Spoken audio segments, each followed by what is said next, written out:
Hello मेरे प्यारे बच्चों, बहुत बहुत स्वागत है आप सभी का आपके अपने प्यारे से यूट्यूब चैनल स्पाइस स्टडी पर। चलिए माय डियर स्टूडेंट, आज हम शुरुआत करते हैं अब दोहे की।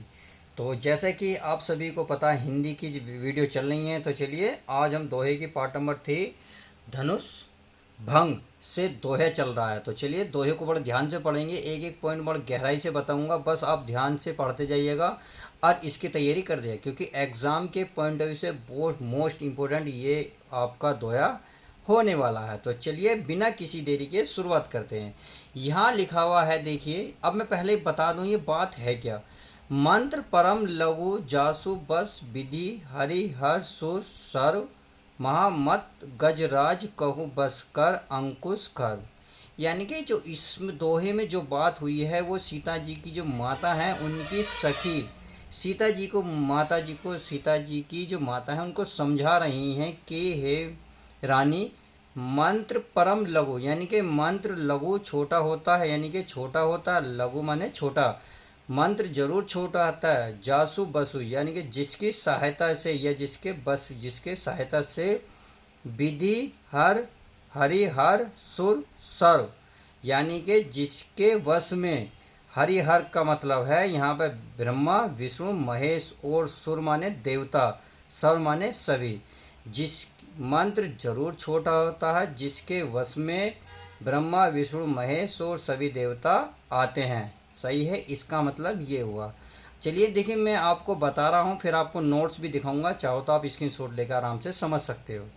अब आगे देखो, करा महामत गजराज कहु बस कर अंकुश गर्ज खर्च खर्ब। तो कह रहा महामत यानी कि महान मत वाला, गजराज माने हाथी, कहो बस कर अंकुश खर्ब, यानी कि महा और मत वाला जो हाथी होता है वह भी अंकुश हो जाता है एक खर्व से। सही है, खर्व से अंकुश माने संतुलन में रहता है, यानी कि एक जगह रहता है। यानी कि इसका मतलब हुआ कि जो हाथी इतना बड़ा होता है, गजराज महामत वाला हाथी भी एक खर्व से उस अंकुश में रहता है। आई होप इतनी बात समझ गए होंगे। तो चलिए अब हम क्या करते हैं, इसका नोट्स देख लेते हैं, आपको इसको लिखना कैसे है और कैसे इसको करना है। चलिए, तो आपको लिखना क्या है, पहले तो शुरू के 2 अक्षर लें, मंत्र परम, फिर लिखना है अंकुश खर। सही है, ये आप चाहो तो कोई से पेन से लिख सकते हो, बट ब्लू से नहीं लिखोगे। उसके बाद आपको संदर्भ लिखना है। संदर्भ में क्या लिखना है मेरे प्यारे बच्चों, लिखना है प्रस्तुत पद या पद्यांश लिख सकते हो हमारी पाठ्य पुस्तक हिंदी के खंड काव्य में संकलित भी लगा सकते हो, धनुष भंग से लिया गया है, जिसके लेखक, यहाँ आप लेखक भी लिख सकते हो, या आप यहाँ आप जो चाहो, मतलब जो आपको अच्छा लगता है वहाँ ये भी लिख सकते हो, गोस्वामी तुलसीदास जी हैं। बात समझ में आ गई। अब प्रसंग में लिखेंगे। प्रसंग में वो लिखते हैं जो बात हो रही है उसमें। तो क्या हो रही है, प्रस्तुत दोहे में सीता की माता को उनके सखियों द्वारा समझाने का वर्णन है। मैंने बताया था ना कि सीता जी की जो माता है उनकी जो सखी है वो सीता जी की माता को समझाने का प्रयास कर रही हैं। अब वो क्या प्रयास कर रही हैं, अब व्याख्या में बताता हूँ जैसे मैंने समझाया। तो इसमें लिखा है सीता की माता को उनकी सखी कहती हैं कि मंत्र अत्यंत छोटा होता है, यानी कि मंत्र जो है बहुत छोटा होता है, परंतु मंत्र के वश में ब्रह्मा यानी कि ब्रह्मा विष्णु महादेव आदि सभी देवता हो जाते हैं। यानी कि मंत्र छोटा जरूर होता है परंतु उसके वश में सारे देवी देवता, ब्रह्मा विष्णु महेश सभी देवी देवता आ जाते हैं, तथा महान मत वाले हाथी को एक छोटे अंकुश के द्वारा वश में कर लिया जाता है। तो इसलिए हे रानी या हे सखी, आप भगवान श्री राम को छोटा मत समझिए, ये बहुत तेजवान है। तो ये रही इस व्याख्या, यानी कि किसकी, दोहे की। तो चलिए अब चलते हैं चौपाई पर, इसके नीचे जो चौपाई लिखी हुई है। तो चलिए प्यारे बच्चों, ये तो रहा दोहा, अब चलते हैं आप चौपाई पे। ये करा काम कुसुम धनु सायक लीनियो सकल भनु अपने बस कीनियो देवी तजी संजद असी जानो भंजन धनुष राम सुनु रानी। तो इसका मतलब पहले जान लीजिए। काम माने होता है कामदेव, कुसुम माने होता है पुष्प का, यानी कि कामदेव पुष्प का, धनु माने धनुष, यानी कि धनुष जो है पुष्प का है, और कामदेव सायक लीनो, यानी कि सायक का मतलब होता है हाथ में लिए, यानी कि कामदेव जो है हाथ में कौन सा धनुष लिए हुए हैं, पुष्पों का धनुष लिए हुए हैं। और ये धनुष लिए हुए हैं, परंतु ये क्या करने वाले हैं, देखिए सकल भनु अपने बस कीनो। सकल का मतलब प्यारे बच्चों होता संपूर्ण, भवन माने होता संसार, संपूर्ण भवन को, संपूर्ण संसार को अपने बस में कीनो माने करे हुए हैं। यानी कि ये कह रहे हैं कि कामदेव जो है पुष्पों का धनुष लिए हुए हैं, परंतु धनुष के बाण लेते हुए भी संसार सन के संपूर्ण संसार को अपने बस में करे हुए हैं। इस लाइन का मतलब तो ये हुआ। अब आगे चलते हैं मेरे प्यारे बच्चों। एक रहा तेबी तजी संसौ असी नाजी। तेबी का मतलब प्यारे बच्चों क्या होगा, इसका मतलब है दो, तेजी माने छोड़, छोड़ दो, तेज माने छोड़ दो, छोड़ दो, संसद माने शंका, तज जानी, यानी कि आपके मन में जो शंका है उसको छोड़ दो। ये जो है सीता जी की माता को उसकी सखी बता रही है कि तुम्हारे मन में जो भी शंका है उसको अब छोड़ दो। क्यों छोड़ दो, आगे बता रही हैं।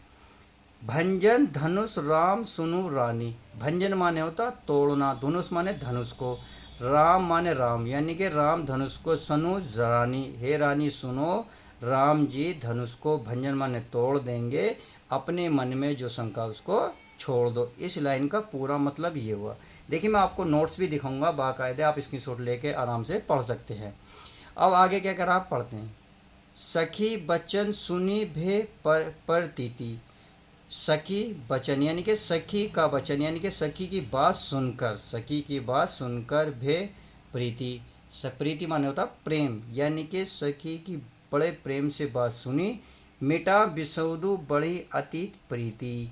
मिटा विसुदु, देखिए विसुदु कैसे कहते हैं, विसुदु माने होता प्यारा बच्चों दुख, अपने दुख को मिटाया, बड़ी प्रीत अति प्रीति, यानी कि और बड़े प्रेम में आ गई। कहने का मतलब है यहाँ उन्होंने सखी की बात सुनी और अपने मन में जो दुख था उसको हल्का किया और थोड़ी प्रसन्न हुई।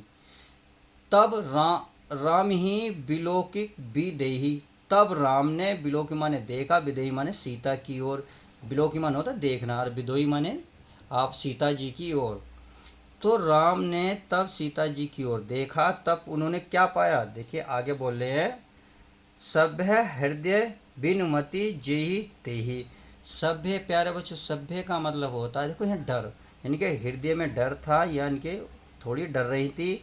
और विनीति जेहि तेहि, जेहि तेहि कहते हैं सभी देव देवताओं को, यानी कि जेहि तेहि का मतलब है जो विनती करते हैं सभी देवताओं को, विनीति विनती करते हैं जेवी देवता, हृदय में डर से देवी देवताओं को विनती करती हैं। चलिए आगे देख लेते हैं। मनी मन मनाओ अकुलानी, और मनी मन मना रही हैं, यानी कि व्याकुलता के साथ अपने मन में मन मना रही हैं। क्या मनानी, हे हो प्रसन्न महेश भवानी। हो प्रसन्न है, प्रसन्न हो जाइए, महेश भवानी का माने सभी देवी देवताओं प्रसन्न हो जाइए। क्यों, करो सफल अपनी सेवकाई। करो यानी कि करे, जो मैंने आपकी सेवा है सफल कर दीजिए। अपनी माने आपकी सेवा, जो मैंने आपकी सेवा कीजिए उसको सफल कर दीजिएगा। आगे कह रहे हैं, करी हितु हरियु चाप गुराई। करी हितु हरियु, देखिए हरियु का मतलब होता है दूर करके, और गराऊ का मतलब होता है आप वजन को, यानी कि वजन को दूर कर दो। चाप माने धनुष का, धनुष का वजन दूर कर दो। यहाँ कहने का मतलब है धनुष को आप हल्का कर दो।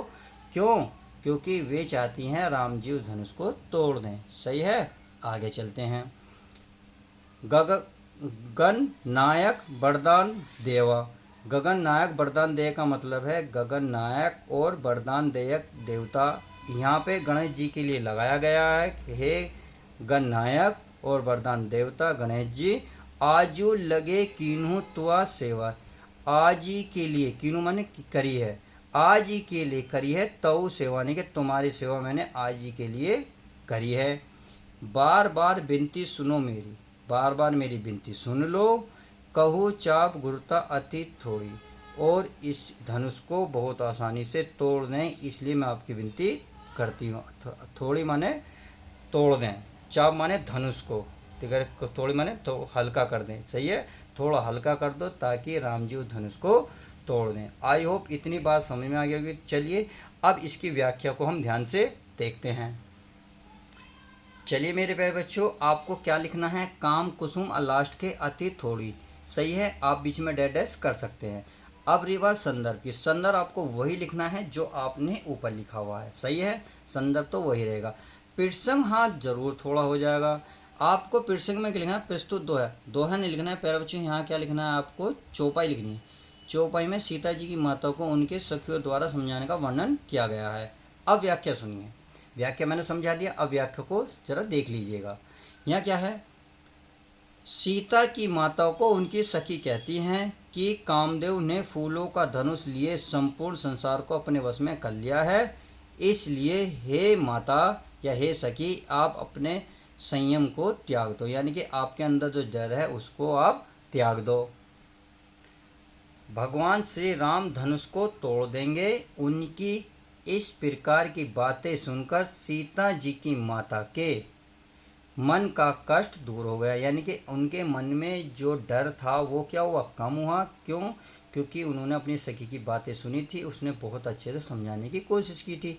इसी क्षण भगवान राम ने सीता जी की ओर देखा और जाना कि वो बहुत व्याकुल है, यानी कि मन में उनके आशंका है, डर है, और अपनी देवी देवताओं यानी कि अपने देवी देवता यानी कि जो उनके पूजनीय होते हैं देवी देवता या पितृ को प्रसन्न कर रही हैं, यानी कि मनी मन उनसे प्रार्थना कर रही हैं और कह रही है, साथ ही साथ वो प्रार्थना करती है कि धनुष का वजन हल्का हो जाए, यानी कि गणेश जी से कह रही हैं कि धनुष का वजन हल्का कर दो, देवी देवता जो भी थे हो जाए, जिससे भगवान राम उसे आसानी से तोड़ दें।